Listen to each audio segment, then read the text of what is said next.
Well. So after the hype of seeing the fantastic Alien Romulus film yesterday, I thought I'd give a spoiler review. Last night I gave away nothing. I just recommended that everybody go bloody see it.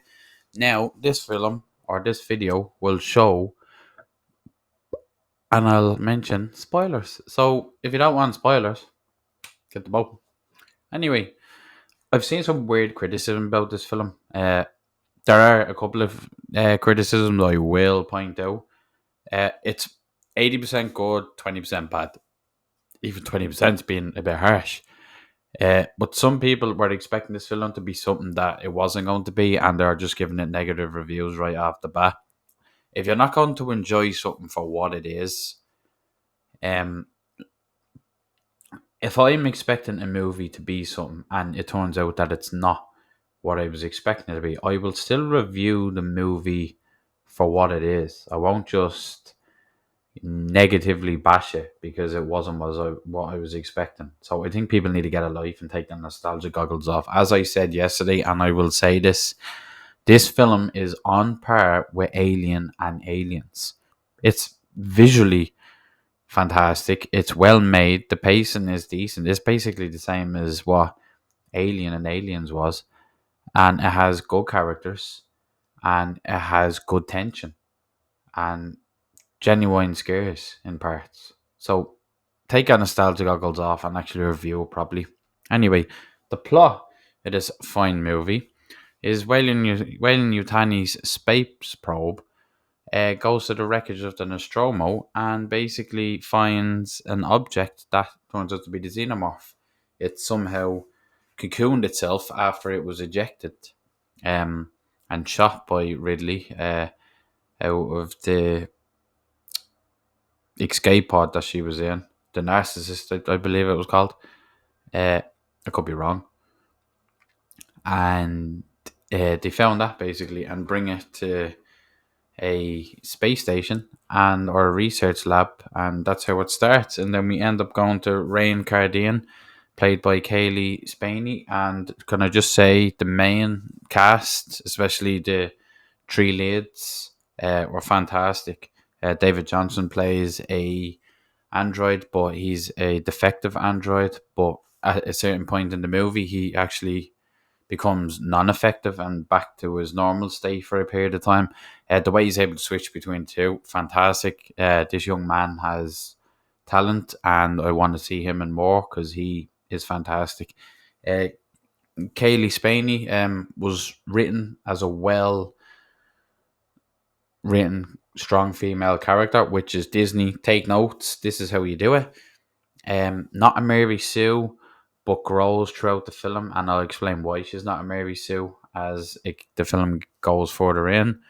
Uh, Archie Renaud does a good job as the love interest. Um, this cast was a diverse cast. No one gave a shy that it was a diverse cast because it wasn't made a big deal out of. It wasn't pushed. There wasn't any messages, and everybody in this cast did a great job. Much like Twisters, same thing. Anyway, they work on a mining planet, and they come across an idea where Harex wants to do a salvage mission on a derelict spacecraft. So to get to a planet that's 9 years away, but they need cryotubes to make the journey because they can't stay on the ship for 9 years because the ship wouldn't be able to function at full power for 9 years, and food and resources, obviously. So they need the cryo. But they need Andy because Andy is a Wayland Yutani model and he can connect with the mother interface, which is like the computer systems that control the spacecraft. So they head up, and it's visually stunning as the ship goes up through the atmosphere.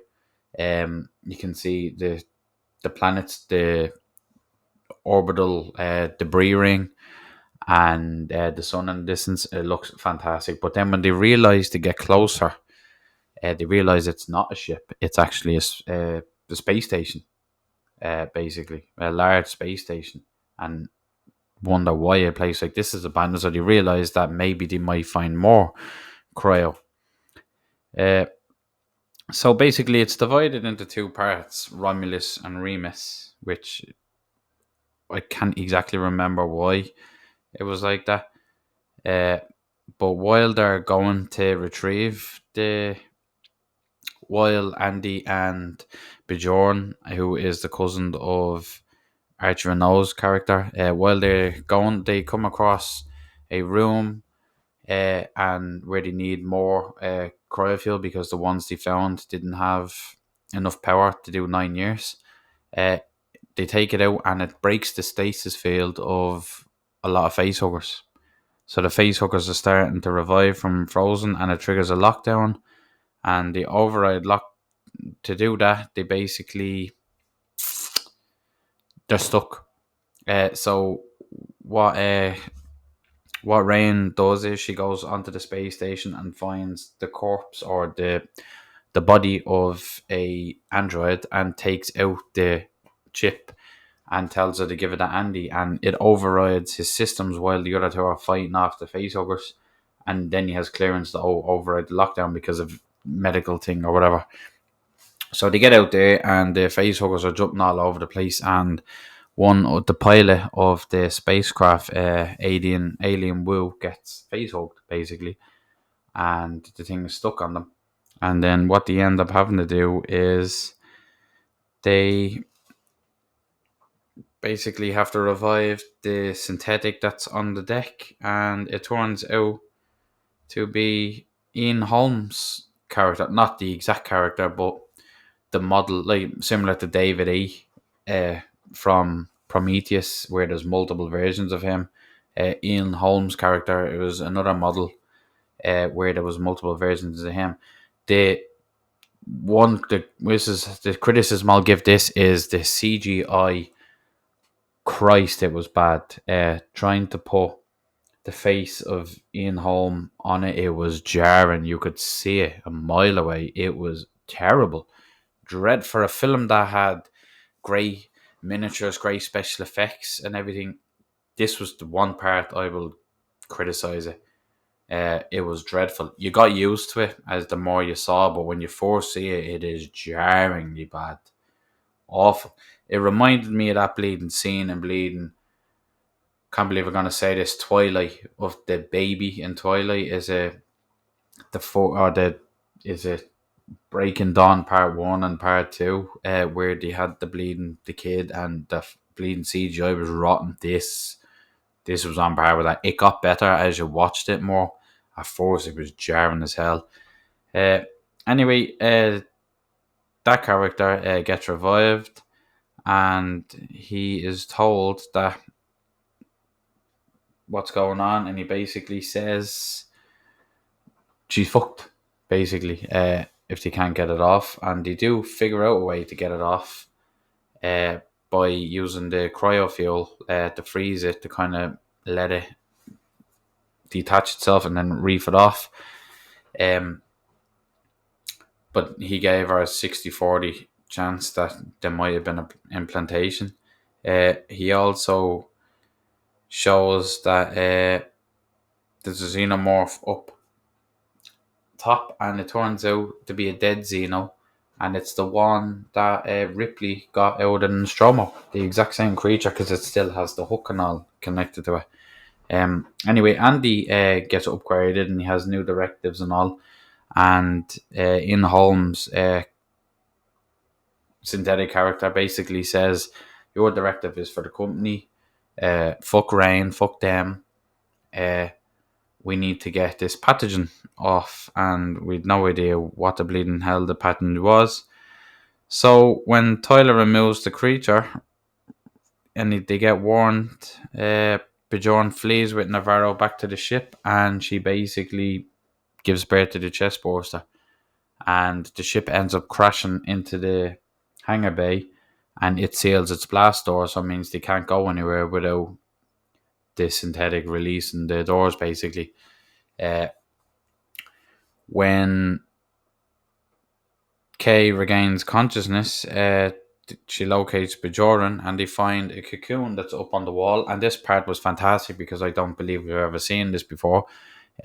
He tries to stab it with a bleeding a shock baton or whatever it was, and it basically hits him with its tail, and the acid blood falls on him, and he dies. And then you slowly see the Xeno coming out of the cocoon, and this looked fantastic. Great visual effects, absolutely fantastic, and played by a real human as well. It wasn't real. It wasn't a CGI looking thing. You could tell that it was a no, not that you couldn't tell that it was a human in the costume. It was a very good costume, but it didn't look CG, so it made the effect look so much better. So she legs it. Meanwhile, the others are trying to get to the hangar bay, and they have to go through a room where all the face huggers are roaming about. So they drop the temperature down to match their bodies, and they have to creep in a little bit. But as they're trying to make their way through there, Kay basically goes onto our headphones and says, like, nearly bleeding, gets the whole lot of them killed. Uh, Saying where she is and what's happening, and they bleed and leg it, and they have to run away from the Xenos. She gets to a door, it's locked, and then when the Xeno hears it, the Xeno is basically just chilling, waiting for Andy's character to open it, and he says no because he has new directives. He's able to say yes and no because of the new directive saying put the company first, and he says that if he opens it, the Xeno will kill everybody. So he doesn't open it, and Kay gets taken away. So what they basically do then is they have to go find the samples of the fluid compound that they extracted from the Xenos, which Rook, who is Ian Holmes' character, calls the Prometheus strain. And it was intended to make perfect humans, letting them withstand space colonization, and that it has to be brought to the planet, basically. So they navigate the different areas of the space station, and they end up finding the cocoon section, and you see all the bodies of the scientists and so on, where you actually find Kay, and wasn't wasn't implanted because she's injured. She has an injury on her neck. Kay's pregnant as well. I probably didn't mention that. There was no bug around, so uh, she was implanted. So they get her out. They have weapons now because they managed to get pulse rifles. Now they're not the pulse rifles you see in the Colonial Marines. They're like early models. But what great detail this part does, and it's a very important detail, is that Tyler used to be a mercenary or something, so he knows how to use weapons. So he gives Rain a pulse rifle, but this pulse rifle is not any other pulse rifle. It has a grip, shoulder guard, so it's able to grip and she's able to handle the pressure. It also has automatic targeting system. So basically, similar to the smart gun, uh, she can aim it in a direction, but the gun itself will pick up whatever it's trying to track, and she basically just pulls the trigger. So she's not going around being Arnold Schwarzenegger in Commando or whatever, because she's obviously not trained. She's never fired a weapon. The gun is doing it's a cheat code. It's aim assist. Basically, the gun will automatically aim at the targets, and she just has to pull the trigger. Great detail, because it wouldn't have made sense for her to just pick up a pulse rifle and be able to start firing at moving objects with no training. So I thought that was a good little detail to have. And oh, shocking! A male teaching a woman how to use a gun, and uh, reassuring her that it has like aim assist and this arm thing that keeps it stable. Good little uh, good little part there, I thought, and showing that character development. God, imagine that. Anyway, they rescue him, and then unfortunately, then they get attacked, and the Xenos start getting them. They have to leg it, and unfortunately, Tyler gets killed uh, by the alien, and then Andy's character gets disabled as well.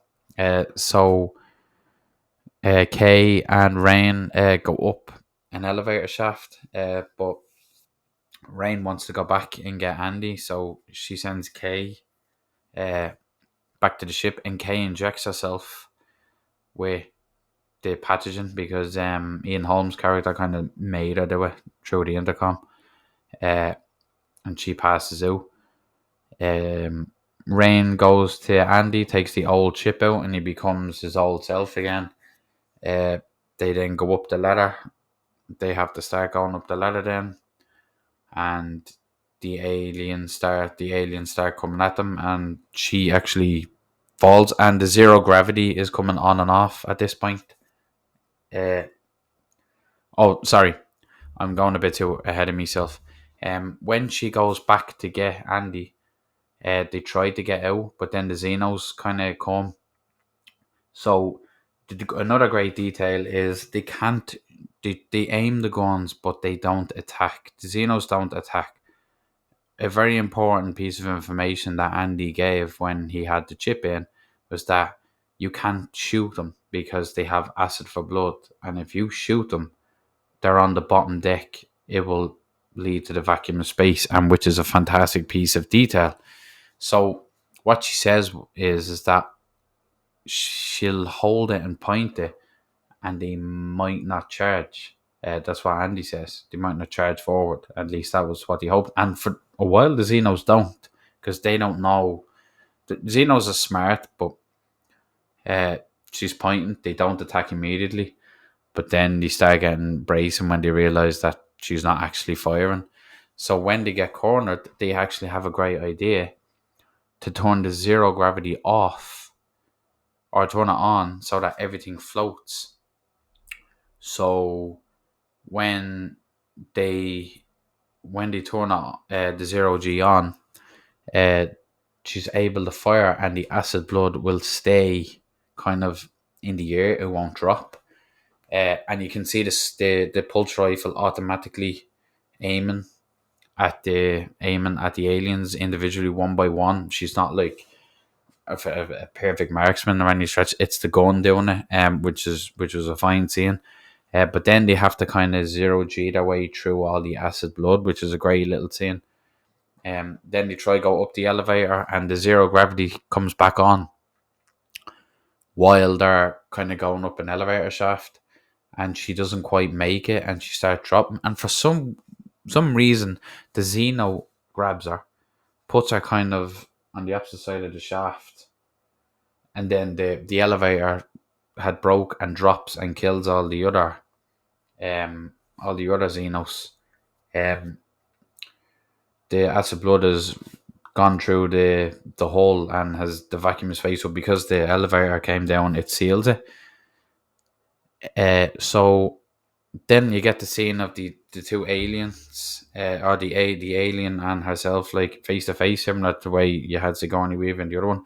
And I'm still trying to wonder why the Xeno stopped her. It's probably another negative, because it made no sense. Um, did it want it to cocoon her? But it basically saved her, put her into a corner, and then came back for her. But Andy comes down, slaps her, and starts shooting, and says, "Get away from her," and then kills it, and then goes, "Bitch," which is the scene, the quote from Aliens. There was quotes in this that referenced past films. They weren't great, especially this one. It was a little bit cringe. Uh, some people liked it, but I found it a bit cringe. If I'm being honest, it was poorly done. So they get to the ship, and they basically they head out, and they were able to turn off in Holmes' power over the ship, and then you get a beautiful vision of the space station going into the asteroid belt, and it looked phenomenal. Beautiful pieces. Oh, fantastic. Anyway, they're all about to get into stasis, and then somehow, because Kay injected herself, uh, it caused her baby to rapidly grow, and she gives random birth to this cocoon thing, and it falls down below. But when Rain realizes it's a baby, she starts going down to try and grab it.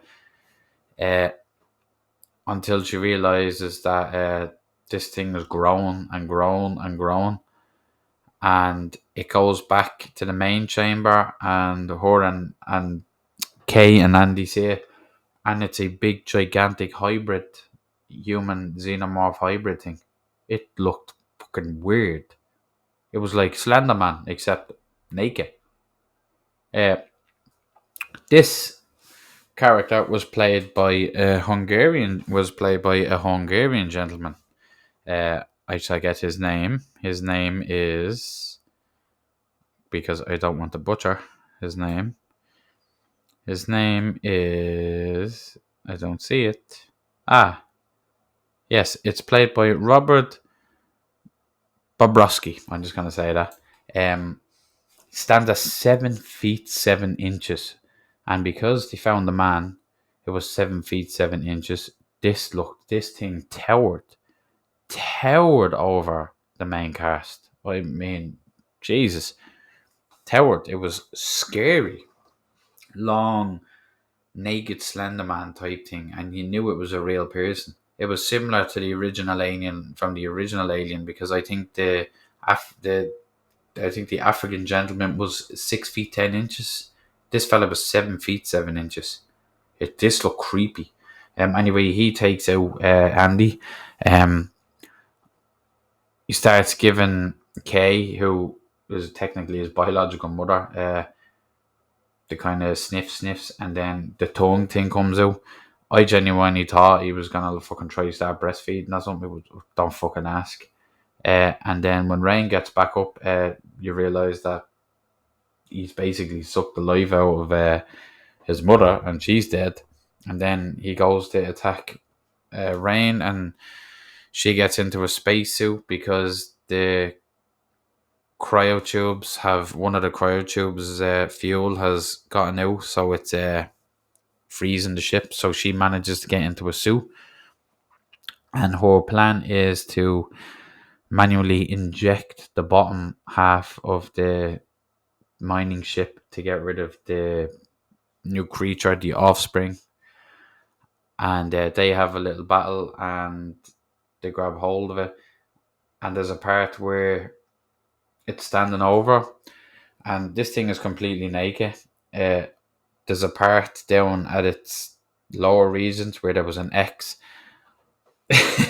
The disturbed mind in me automatically just assumed that it was gonna, think of herself as a mate, and something's gonna pop out of that. Thankfully, God, Jesus, thankfully that didn't happen. Oh, I thought I was getting a splice moment. Um, it doesn't happen, and she is able to eject herself, or eject the lower half of the mining vessel out. She hangs onto a rope and the rope is attached to her, and she's able to get herself back up in. And there's a visual where she gets the ship back in the orbit, and you can still see in the background that the space station is still dragging itself along the belt, slowly and slowly disintegrating as it hits. It is beautiful looking, beautiful looking. Uh, anyway, so her and Andy hop into cryo sleep, and she leaves a message, and hopefully ends up in the planet where they were hoping to get. That's the story of this. Now I'm at the butchering most of that. Uh, this film has to be seen in IMAX or something along the lines of that, because visually it's absolutely stunning. Um, Telling the story and seeing the story is two completely different things. I would recommend going and seeing this. It is full of tension, and you could tell that it gets a lot of its influence from Alien Isolation, because of Alien Isolation's great tension that they built with the xenomorph in that game. Uh, this film is definitely going to be a success. I think it's on course to make arguably close to $100 million, maybe on its opening weekend. That would be a big win for the Alien franchise. The Alien franchise never had huge box offices, like compared to what they were. They had box office, but they weren't like Marvel or anything, any stretch of the imagination. But they always paid back. So, if this makes a profit, maybe we might get another one. Uh, but this was a fabulous piece of material, and I would recommend it to anybody. And I am sorry for dragging it on, but as I said, I would recommend this movie to anybody. Anyway, like, subscribe, check out other videos. I will be back soon with another few surprises. But as I said, I recommend this film. Absolutely. Anyway, take care. Bye bye. Old zone, fuck with them. Old zone, fuck with them. Old